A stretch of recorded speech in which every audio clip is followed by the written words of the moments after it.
Running games like a movie director. Some dungeon masters see themselves as the author of their game. They built the world, they write the lore, they create the villains, and in many ways that makes sense. But I don't see the dungeon master as the author. I see them more as the director. In a tabletop RPG, the players write the script. They create the dialogue, they put themselves into their characters, and they decide how their characters respond.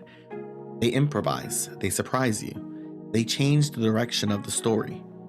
But the director controls where the camera's pointed. The director decides what the audience sees and how long a scene lingers. They decide when to cut away, when to zoom in, when to let a scene breathe. That is the dungeon master's job as well. A film director wears many hats. They have to guide both artistic and technical elements. They direct performances from their actors. They oversee cinematography. They influence set design. They think about editing and pacing. Their job is to translate a script into a scene, and the dungeon master does much of the same thing, balancing both the artistic elements of the story and the technical elements of designing the game and the encounters. You control how long the scene lasts as a dungeon master. If the tavern conversation is dragging, you can cut it short. If the emotional confrontation is hitting, you can let the scene breathe. You control the spotlight. Who does the camera linger on? Whose reaction do we see? When do we shift focus to another character at the table? The dungeon master controls pacing. Sometimes we need a montage. You travel for 3 days across the plains, skipping any of the boring parts, maybe highlighting a few conversations here or there, describing the scenery, but otherwise passing on through. Other times we need a slow, tight shot. The Lord begins lifting the poisoned goblet to his mouth. What do? Time seems to slow down as you watch as the dagger flies through the air. What do? That is the power that the dungeon master holds. A director must make sure the story flows well, that there's tension, escalation, a climax, a resolution, overall a satisfying arc. A dungeon master must do the same. And of course, that includes casting the antagonist. Who will play the villain to your protagonist? Directors use close-ups to focus on emotion. They use wide shots to show scale. Quick cuts between the action or chaos. Long takes for tension. When combat is chaotic, quicken your pacing. Use short descriptions.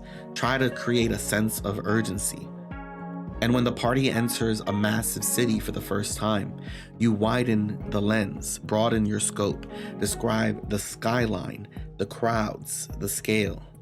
And when a tense conversation is had between the party and an NPC, allow there to be moments of silence to build up the tension between them. When considering tone, a director has many tools: music, lighting, color grading. At the table, you have many of these same tools. Choose the soundtrack. You choose the tone of your voice, your choice of words. Even your posture can change how your performance comes across. Directors think about pacing and editing. If you've ever been in a movie and thought, man, how long is this thing going to drag on? You know how important pacing can be.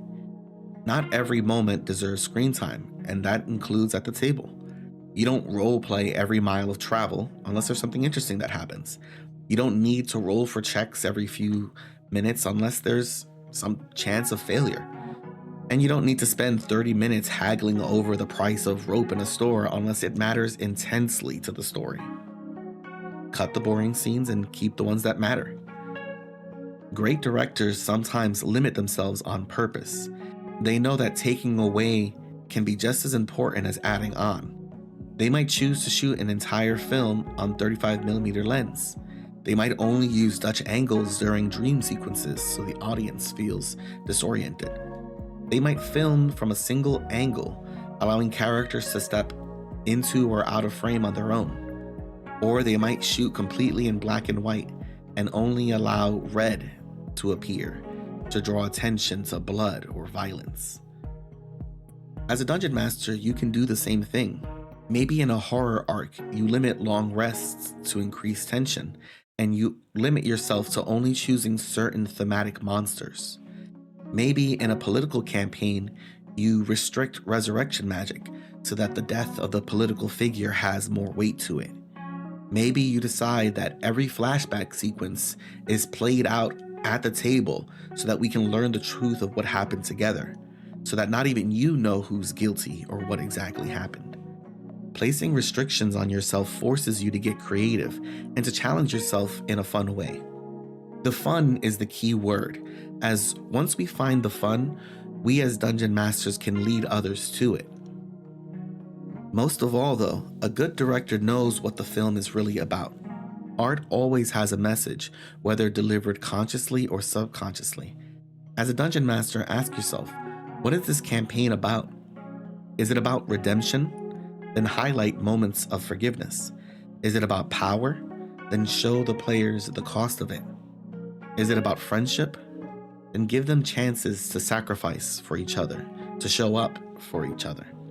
You can't control what your players say, you can't control every decision they make, but you can control how the story is framed.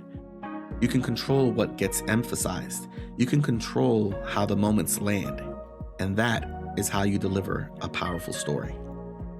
Thanks, as always, to the Goblin Squad for your continued support.